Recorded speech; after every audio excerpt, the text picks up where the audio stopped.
before we start, your boy has to go full hipster mode here.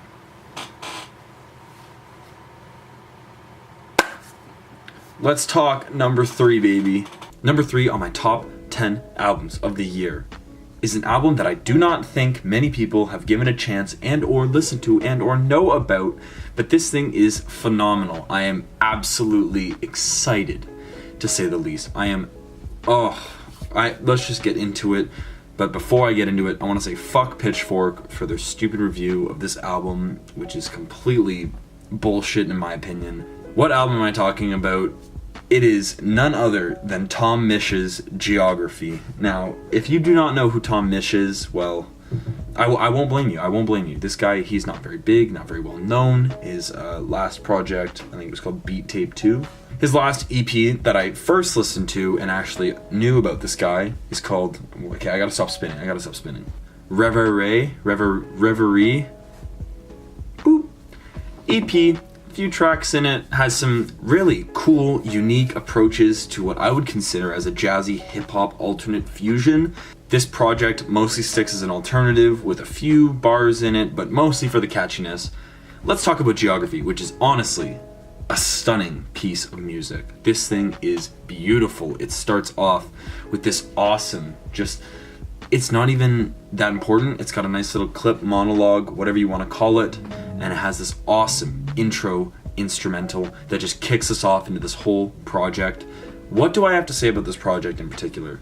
It has this awesome Old English, like, swinging vibe to it, as if he's fusioning this older, let's say 40s or 20s style of music with a more urban era beat and style to it. It's got this awesome jazz swing throughout almost every song, but it also has a lot of flair and style to it that's a lot more classy than what other artists are doing nowadays. Now, would you like this album if you're not a fan of like an older timey kind of style? I think so. I think you can completely get on board with this album so long as you just let the music carry you through. This is a project that has about 2 to 3 songs that are just completely instrumental, just Tom Misch showing off what he's got. Nothing crazy, but his vocals definitely do add quite a bit to every single song. On these songs where he doesn't really sing at all and it's just the music progressing, I just enjoy it. It's awesome spatial music. Let's just get into it. It's like, I'm not gonna go song by song like I do always. I'm just gonna tell you about some of the fucking outstanding pieces of music on this project. You know, start off with Lost in Paris. Wow. The gold link feature, you know, when I first heard there was a gold link feature to the song, I was like, okay, so he's going back to hip hop. Boy, was I wrong. This guy has been, like, he doubled down on the whole alternative groove.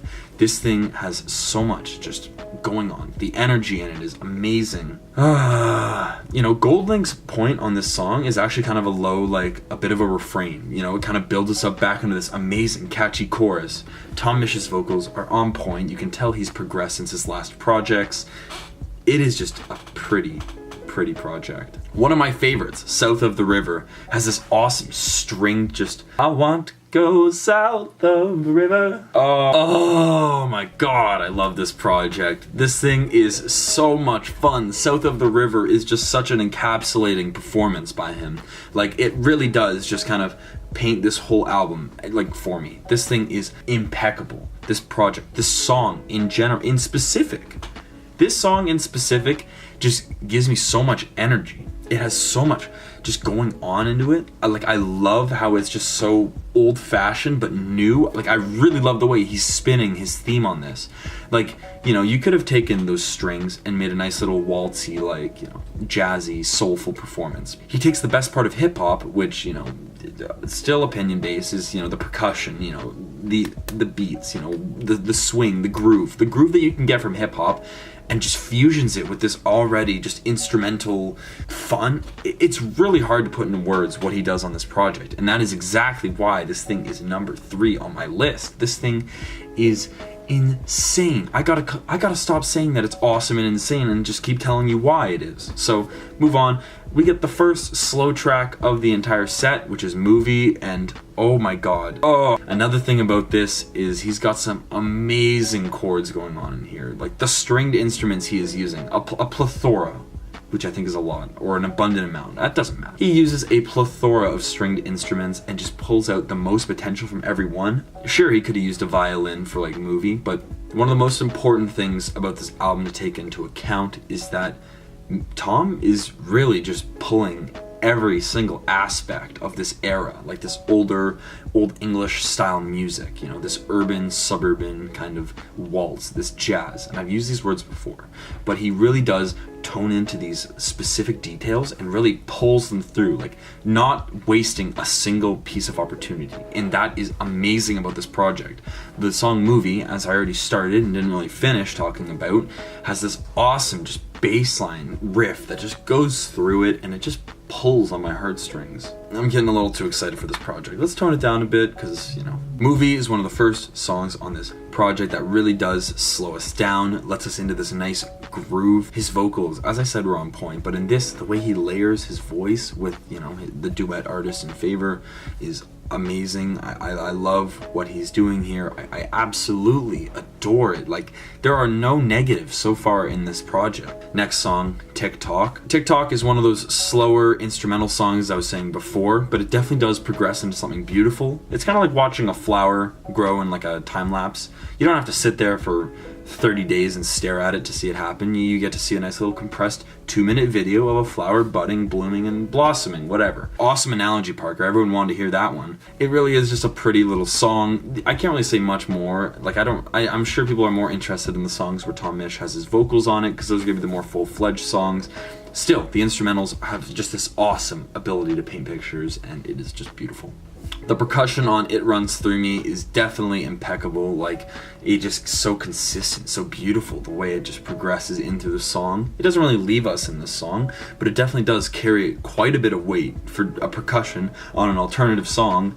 Like, that's where the hip-hop in this album definitely comes out, and it really helps when De La Soul comes in at the end there and has this kind of groovy, kind of rap, kind of rhyming. Like, it's something special. This is an album that really is hard to pinpoint on like a genre map. Like, you're just gonna be like, fuck it, just throw a dart and just hope that it lands somewhere in the middle. Like I said before, it's kind of a fusion of alternative, hip-hop, jazz, and soul, and oh my goodness. Isn't She Lovely is a nice little node to Stevie Wonder. It's kind of a cover to his song. Absolutely beautiful. This song just, makes you feel so sweet and soft inside. This song reminds me that this album is really hard to pinpoint down on the mood. This thing hits a whole range of moods. You know, a lot of the songs are these peppy, upbeat, English swinging songs, and they have just this awesome feeling of just who the hell cares, you know, just plain excitement, enjoyment, and that is what is reciprocated to the audience. Like, I feel this so much. But in the other side of things, it definitely slows down into these catchy and groovy, you know, heart sympathetic songs, you know, lots of little love ballads that really do bring out Tom Misch's softer side. However, little tangent over, back to the songs. Disco Yes has just this awesome, fast-paced, booming instrumental. This thing is powerful. This thing comes in at such an awesome time in the project. It is easily one of my top songs on this album. I don't really want to say much more. I don't really want to spoil it. Listen to this project, in particular this song, if you have to listen to one. Man Like You is another cover to an artist known as Patrick Watson. So there are lots of nodes to other artists in this project, and I like it a lot. I love his rendition. I love the spin he puts on it. It's great. No faults there. Then we have Water Baby, which is definitely a huge song in the portion of jazz, especially with these trumpets that kind of boom through softly.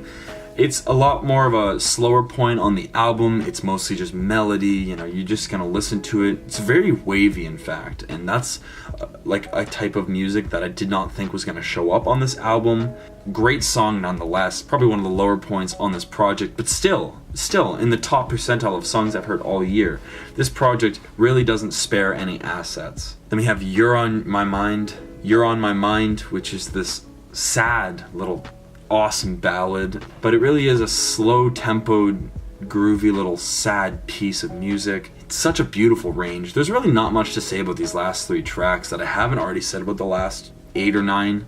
We have 13 tracks on this project and absolutely no room to spare filler. This thing is just, impeccable from front to back. And the only song I do also want to talk about, because there's only 2 songs left, but "Cause I Love You" is just, I love the fluttery guitars on the chorus. I love the bass, the percussion that just kicks through the entire time. I love his vocals. I love how he just goes up and down, changing it around, spinning it, slowing it down, especially for the refrains of these things. The chorus always bringing energy in the third act of every song.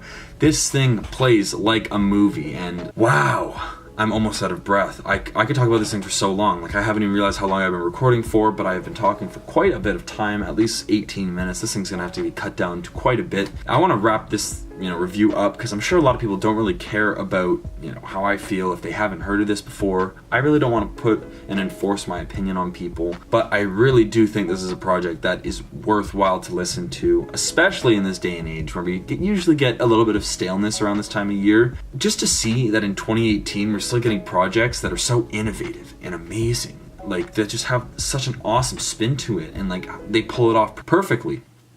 Sorry. Just makes me excited for 2019 as well. I've said this about every artist. Obviously, I'm excited for what Tom Misch is going to put out next. But more importantly, I want to see what genre he's going to fuse next. I want to see where he's going to take his next project, because the fact that he can do so well on a project that has such a unique idea, it's going to be hard to top. I hope Tom Misch is now on your radar. I hope you now are aware of who this guy is. Please listen to his older projects. There are some gems in there if you really do like this style, and if you want to hear Tom Misch on other genres, also look before this project. He's experimented around. For an English musician, this guy is definitely coming out on top. I am so excited for his new projects to come. This album was amazing. It blew me out of the water. All the compliments in the world to Tom Misch for this project. It was fucking beautiful. To wrap this up, number 3 on my top 10 albums of the year, Tom Misch's Geography, a beautiful fucking alternative project that mixes hip-hop, jazz, soul, some old English vibe to it, swing music, like all of this, traditional, everything, acoustic. I could keep going on. This project is the perfect blend of all those. It goes from high to low to high. It hits all the ranges of emotions. It hits everything perfectly. I haven't even mentioned the fact that a lot of these songs have these nice, like, retro, kind of like older film monologues put in the beginning of it, just to really give you this idea of that we're going from old to new. We're kind of bouncing back and forth and blending these two styles of music together. It's appealing. It's awesome to listen to this project front to back. I've told you, I went through pretty much all the songs in this thing, and I really think that I'm gonna stretch this thing out too long if I keep talking. So please do yourself a favor, like always, listen to this project, tell me what you think about it in the comments, or message me on any of my platforms. Obviously, I am down to talk music. I love everything about it. If you are excited for my next 2 album reviews, which will be number 2 and number 1, obviously, show some support, like whatever, I don't really care, subscribe, blah blah blah blah. Thank you so much for sticking around for this long. I will be sure to put out those next projects, and I will try to get my thoughts in a little bit more condensed format, so I'm not just babbling on for like 17 minutes. But nonetheless, thank you guys. Goodbye.